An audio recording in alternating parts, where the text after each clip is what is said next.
अर्जुन डरपोक जरूर था, लेकिन समझदार भी था।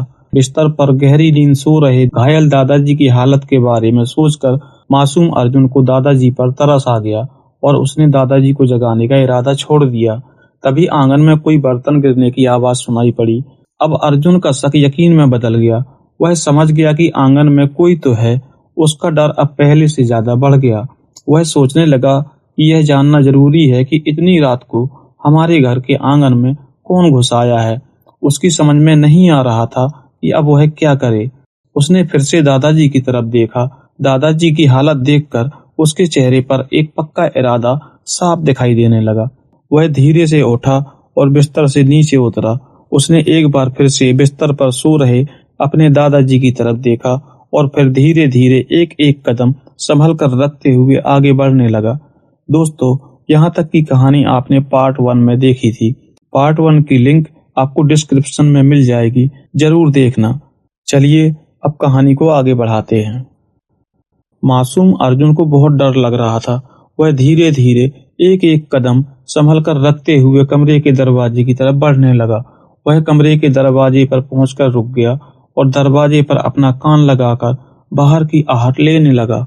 उसे कुत्तों की जोर से भौंकने की आवाजों के बीच कमरे के बाहर किसी के चलने की आहट भी सुनाई दी। उसे अब पक्का यकीन हो गया कि उनके आंगन में कोई तो है। अर्जुन का दिल जोर जोर से धड़क रहा था। अर्जुन एक छोटा सा मासूम बच्चा ही तो था।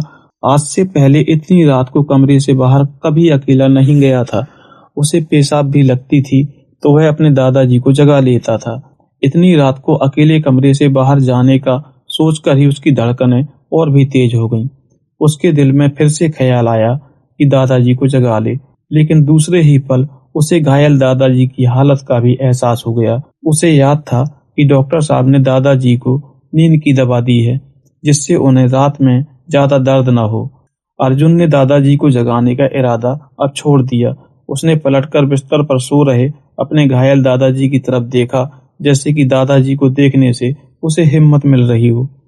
उसने हिम्मत करके दरवाजे की कड़ी हटाई और थोड़ा सा दरवाजा खोलकर बाहर का नजारा देखने लगा। उसे दिल ही दिल में डर भी लग रहा था। अर्जुन थोड़े से खुले हुए दरवाजे में आंख लगाकर बाहर का जायजा लेने की कोशिश करने लगा। बाहर चांदनी रात छिटकी हुई थी और सब कुछ साफ साफ दिखाई दे रहा था। अर्जुन को बाहर ऐसा कुछ भी दिखाई नहीं दिया जिससे वह आवाज का कारण समझ पाता। थोड़े से खुले दरवाजे में से उसे सिर्फ दरवाजे के सामने का ही नजारा दिखाई दे रहा था। अब उसने कमरे से बाहर निकलने की ठानी। उसने एक बार फिर से पलटकर दादाजी की तरफ देखा और फिर धीरे से पूरा दरवाजा खोल दिया। वह एक पल के लिए ठिठका और फिर धीरे धीरे एक एक कदम संभल कर रखते हुए आगे बढ़ने लगा। अर्जुन आहिस्ता से कमरे से बाहर निकला। दरवाजे के बाहर खड़े होकर उसने इधर उधर देखा। उसे कोई नजर नहीं आया। थोड़ी दूर कुत्ते जरूर खड़े दिखाई दिए, जो कि अब शांत हो चुके थे। यह देखकर अर्जुन का डर अब थोड़ा सा कम हुआ। उसने सोचा कि यहाँ तो कोई है ही नहीं। वह तो खामखा ही डर रहा था। उसने वापस कमरे में जाकर बिस्तर पर फिर से लेट जाने का फैसला किया। कमरे में वापस जाने के लिए वह जैसे ही पलटा, तभी अचानक डर के मारे उसकी घिघी बन गई। उसे आंगन के अंधेरे कोने में दो बड़ी बड़ी आंखों जैसा कुछ चमकता हुआ दिखाई दिया। डर के मारे उसका बुरा हाल हो गया। उसका दिमाग तेजी से कल्पनाएं करने लगा। पहले तो उसे लगा कि ये कोई बिल्ली की आंखें हैं।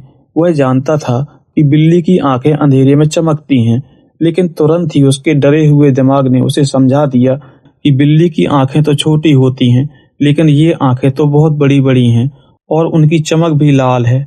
उसे जल्दी ही समझ आ गया कि यह कोई बिल्ली नहीं है। यह एहसास होते ही उसकी टांगें डर के मारे कांपने लगीं। उसने सोचा कि दादाजी को आवाज देकर बुला ले, लेकिन मारे डर के उसके गले से आवाज नहीं निकली। वह अपनी जगह पर खड़े खड़े सुन्न सा हो गया था। अंधेरे कोने से वह लाल लाल आंखें लगातार उसी को घूर रही थीं। डर के मारे अर्जुन की ऐसी हालत हो गई थी, अब वह ना भाग सकता था, ना ही चिल्ला सकता था। तभी उसने देखा कि अंधेरे कोने में चमकती लाल लाल आंखों की चमक अब धीरे धीरे कम होने लगी है और छोटी भी होती जा रही हैं। उसकी कुछ भी समझ में नहीं आ रहा था। धीरे धीरे कुछ ही देर में वो आंखें बिल्कुल गायब हो गईं। कुछ देर के लिए तो अर्जुन वैसा ही सुन्न खड़ा रहा। फिर जब अर्जुन को यकीन हो गया कि वहां जो कुछ भी था अब वहां नहीं है, तो उसे कुछ हिम्मत मिली। उसकी टांगें भी अब पहले जितनी नहीं कांप रही थी और अब उसका दिमाग फिर से सोचने लगा था, जैसे अब उसके जिस्म में रुका हुआ खून फिर से दौड़ने लगा है। उसकी धड़कनें भी अब उतनी तेज नहीं चल रही थी। उसके दिमाग में बस एक ही ख्याल आया कि जल्दी से वापस कमरे में भाग जाए और दरवाजा अंदर से बंद कर ले। उसने किया भी वैसा ही।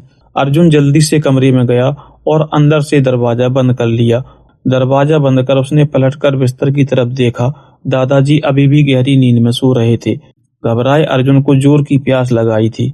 वह कमरे के कोने में रखे घड़े के पास पहुंचा और उसने घड़े से पानी लिया और एक ही सांस में गटागट सारा पानी पी गया। पानी पीकर उसे थोड़ी तसल्ली मिली। अर्जुन वापस बिस्तर पर पहुंचा और चुपचाप दादाजी के बगल में लेट गया। दादाजी की फिक्र में अर्जुन को पहले ही नींद नहीं आ रही थी। इस घटना के बाद अब वह बहुत ही ज्यादा डर भी गया था। वह लगातार छत को घूरे जा रहा था और सोच रहा था कि आखिर वह क्या था जो उसने अभी बाहर देखा। क्या वह कोई बड़ा सा जंगली जानवर था या कोई भूत? उसने भूतों की बहुत सी बातें सुन रखी थी। पहले से परेशान अर्जुन का कोमल मन पता नहीं क्या क्या सोचे जा रहा था। एक तरफ उसके बीमार दादाजी और घर की खराब हालत थी, तो दूसरी तरफ आज घटी इस भयानक घटना से वह और भी घबरा गया। थककर उसने अपनी आंखें बंद कर ली। तभी उसे लगा जैसे दादाजी जाग गए हैं। वह सोच ही रहा था, तभी दादाजी की आवाज उसके कानों में पड़ी। उसने आंखें खोली और दादाजी की तरफ देखा। तभी दादाजी ने अर्जुन से पानी मांगा। शायद उन्हें प्यास लगी थी। अर्जुन बिस्तर से उठा और घड़े में से गिलास में पानी लेकर दादाजी की तरफ बढ़ा दिया। दादाजी ने पानी पिया और गिलास वापस अर्जुन को देकर दुखी मन से उसे देखने लगे। वो कैसे भूल सकते थे कि आज अर्जुन भूखा है। सुबह से उसने खाने का एक भी निवाला नहीं खाया है। अर्जुन ने गिलास वापस घड़े के पास रखा और फिर से बिस्तर पर जाकर लेट गया। दादाजी ने उससे कहा कि वो फिक्र न करे, हम कोई ना कोई रास्ता निकाल लेंगे। पहले से परेशान अर्जुन का दिल भर आया। उसका मन किया कि वह जोर जोर से रो पड़े, लेकिन वह जानता था कि दादाजी पहले से ही बहुत उदास और बीमार हैं। अगर वह उनके सामने रोने लगेगा तो वे और भी दुखी हो जाएंगे। मासूम अर्जुन ने खुद को संभाला। उसने दादाजी की तरफ देखकर कहा, हाँ दादाजी, हम कोई ना कोई रास्ता जरूर निकाल लेंगे, आप सो जाइए। अर्जुन की बात सुनकर दादाजी को बहुत खुशी महसूस हुई। उन्हें लगा जैसे अर्जुन के रूप में उनका बेटा लौट आया है। उनको ऐसा लगा जैसे उस मासूम से अर्जुन की हिम्मत ने उनके सारे दर्द ले लिए हों। दादाजी ने अर्जुन को अपने सीने से लगा लिया। अर्जुन भी दादाजी से लिपट गया। थोड़ी देर पहले हुई घटना का डर अब उसके मन से दूर हो गया था।